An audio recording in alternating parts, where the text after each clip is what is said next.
hour.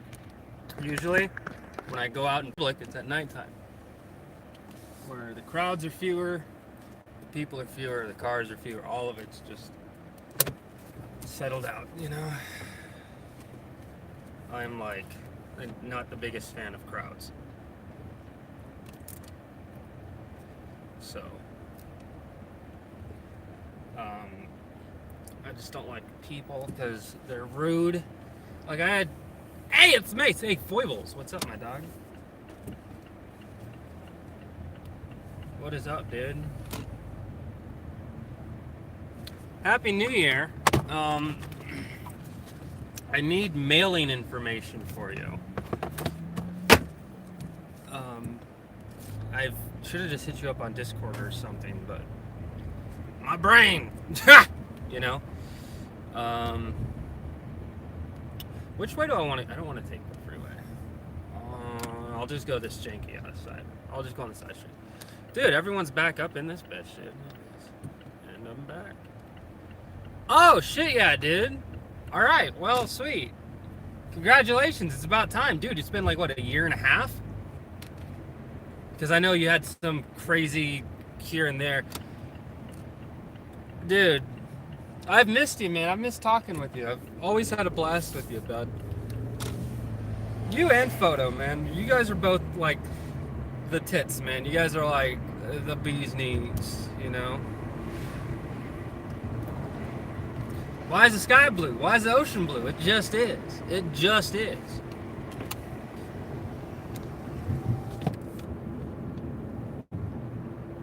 Oh, HVAC union, that's definitely a good way to go. For a lot of those really in-demand trade skill set jobs, whatever, for a trade job, I would recommend going union because it's steady work. You can go on your own with HVAC, do residential, but your paycheck's gonna rely on your sales. Like, I get a lot of people saying, "Oh no, like residential's the shit." You can make a lot of money. It doesn't matter about sales. It depends on who you work for, man. There are some HVAC companies that do residential that, yeah, they don't pay based upon on sales. You get like $15, maybe $20 an hour. But when you do sell a really big unit, you don't get the fucking commission for it. Unless you do. It just depends. Every company's different. But I would say that if you want steady workflow and decent benefits, definitely go union. Unions are great for those that are in it. The downside is the union dues. So on paper, it's like, oh shit, man, I make more money than I would otherwise. Not really, because your union dues. I think it's like they take like $3 an hour from you. So every hour you work, an hour $3 of that goes back to the union, something like that. It changes. I know in California, that's how it was when I was looking into it when I was out there.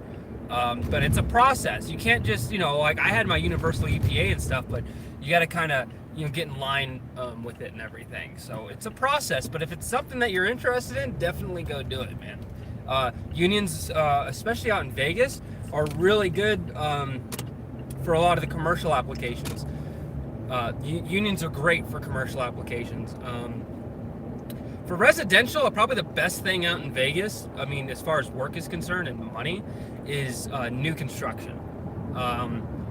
New construction, there you go, man. It's quick, fast. You want to get like 3-4 fucking entire units set up in a day, and you can do that. You get like 5 guys out to a single house, they can bust out an entire unit. Installation and everything, they could bust that out in a couple hours. Because you have so many people working, and you have the bonus. It's new construction. It's just the skeleton of the house. Which makes it go by a lot quicker, especially up in like the attic spaces. Oh, bruh. When you're installing a furnace in an attic where there's no insulation, there's not even a fucking roof, like, it's just, you got plywood and shit around you. It's so much more comfortable. You can work a lot more efficiently. I mean, blah blah blah. I'm going off and off and off on it, but hey, man, all that matters to me right in the here and now is that Foibles is up in the chat. We love ourselves some Foibles, man. Foibles is an OG. We've been around for a while, you buddy of mine, and I'm always get a little ecstatic when he when he pops out of the woods. You know what I mean? Not to say that I don't feel that way about you other guys. You guys are all great. Yeah, everyone's great.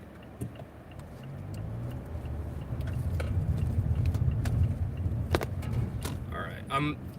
The fake wife also wants me to pick her up some Del Taco, so that's another fucking quest marker on my objective, or what objective quest marker for me on this journey. So give me just a moment. Clients ghosted you. Yeah, that happened. Oh, hush, you flat. That was ages ago. Hopefully we can start doing more of that soon. More of what soon?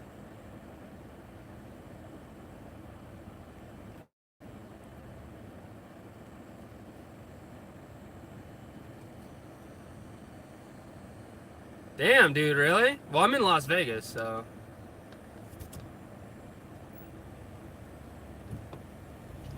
Yeah, I have no idea what Photo's been up to, man. I've been dying to see one of his streams again, but I know he's kind of called that off for a while. Hi, welcome to my Del Taco. My name is Lisa. How are you doing? Good, how are you? Can I have a large number 5 with a Diet Coke, please? And then can I also have a quesadilla kids meal with a juice? You said Diet Coke, correct? Yes. Okay. Quesadilla kids meal with what? A juice. The orange juice, right? Yeah, sure. Okay. And that'll be it. All right. You're looking at $12.55, okay?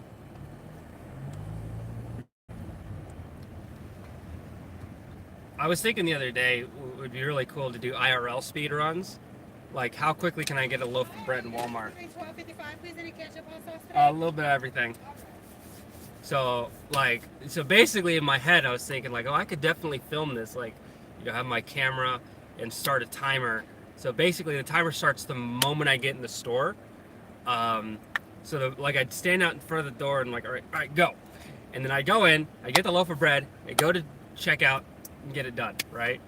And obviously there's a lot of RNG in something like that. But yeah, that's something that, what was it? Moist Critical, fucking Penguin Z, Critical. He was showing some stuff, but people doing IRL speed runs. No, wait, who was it? No, who was doing the IRL speed runs? I think it was Easy Escape. Easy Escape did a video on IRL speed runs. One of it was sharpening 10 pencils, and there's 2 categories. There's tool assisted, which is you put the pencil on a drill, and then you sharpen it that way, or you have to do it by hand. I could not imagine doing that by hand. Are you kidding me? The fake wife wants some Diet Coke. Yeah, she does, man. You know it. I swear, the years that I've dated her, we've been together a little over 5 years, but we've known each other for well over a decade. We've known each other for quite a long time. She's always drank Diet Coke. Always drank Diet Coke. That's her thing, man. It's just Diet Coke, Diet Coke, Diet Coke. She every single day. I think she's in the entire time that we've dated, at least, she's only gone one day without a Diet Coke. She always has to have a Diet Coke. It's weird. I've noticed that about people that drink regular soda, they can go a couple days without soda. It's not the end of the world. People that specifically drink Diet Coke, it's like fucking crack. Okay. For whatever is in Diet Coke, I can't stand the taste. I can't even get started on it. It's Diet Coke is not my jam. Not my jam at all. Taking so long. But yeah, she just loves the hell out of Diet Coke. And it's all right, man, to each their own. But yeah, it's something I've noticed. Even back in high school, there were girls that would drink Diet Coke. They always had to have a Diet Coke every single day. It's what is in the Diet Coke that is so addictive? They need to fine tune whatever that is and apply it in other avenues, and they'd just make a killing. What's the secret addictive ingredient of Diet Coke that just makes people you know what I mean? Oh, one of my favorite programs on YouTube from Bon Appetit. I can't drink Bang anymore. Their marketing practice is really creepy and scummy. Come to find out. Tell me about Bang, because I literally have one in the trunk. I just picked it up at Target. Thank you. It's okay. Oh shit, she wanted lemonade.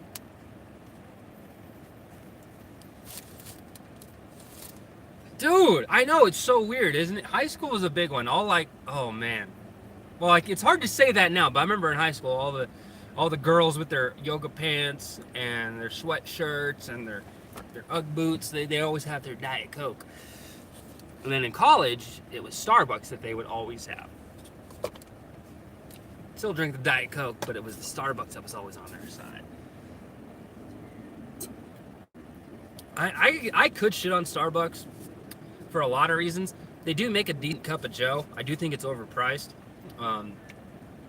but it's not bad, you know. Here's the thing about Bang, man. I've tried Bang before. I get more from a Rockstar than I do a Bang. A Bang literally just tastes like soda. There's nothing, you know, about it. I don't get any energy lift from a Bang at all. I do like some of their flavors. Some of their flavors are really, you know, it's like, oh, this is like synthetic as fuck, but it tastes, it pleases my palate in wonderful ways. Anyway, so one of my favorite things to watch on YouTube, and if you're into food, I definitely recommend you watch Bon Appetit. Like some of the stuff that they make, it's just food porn. It's amazing. That aren't worth it for the company or aren't worth it for the influencer.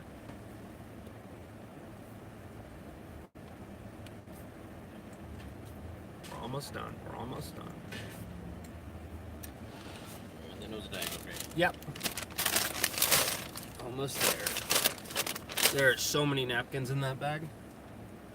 Good God. Thank you. Hey, I wonder if anyone here remember when I came through Del Taco. I don't think it was I think it was probably this past summer. I was streaming while I came through. Oh, forgive me, I'm about to spit. Cover your ears.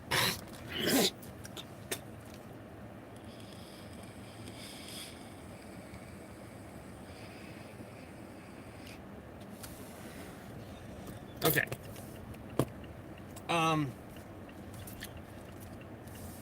Yeah. Rainbow Unicorn. Oh, that shit from Starbucks, man. I'm so glad I missed that train. Because I heard that when that shit came out, for whatever reason, everyone went ape shit over it, and the lines were crazy long. It's like, why would I go to a coffee place for essentially a milkshake? I don't get it. It's cool if you want to have like a coffee that's got some extra cool shit in it just to liven it up. That's fine. But you're essentially just like, I don't know, like the world makes little to no sense to me half the time. So you heard the same thing. That guy looks like he's on coke. Cocaine's a hell of a drug, man. I was saying something and I totally just like lost myself.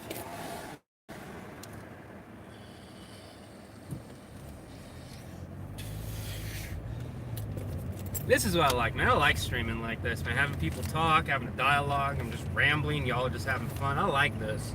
This puts me in a good mood. I like this.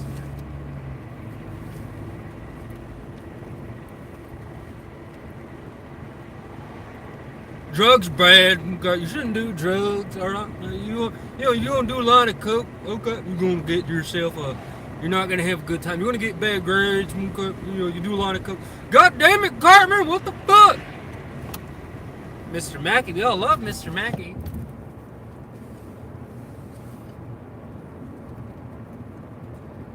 If you French fry when you're supposed to pizza, you're gonna have a bad time. I haven't watched South Park in years, man. It's a good ass show, man. It's got a good commentary on social divides in our nation. It's very relatable, but it pisses a lot of people off because, you know, snowflakes. Uh-oh, someone's getting pulled over.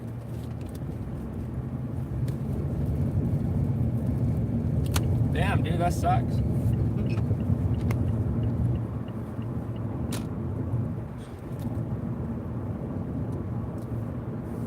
Dare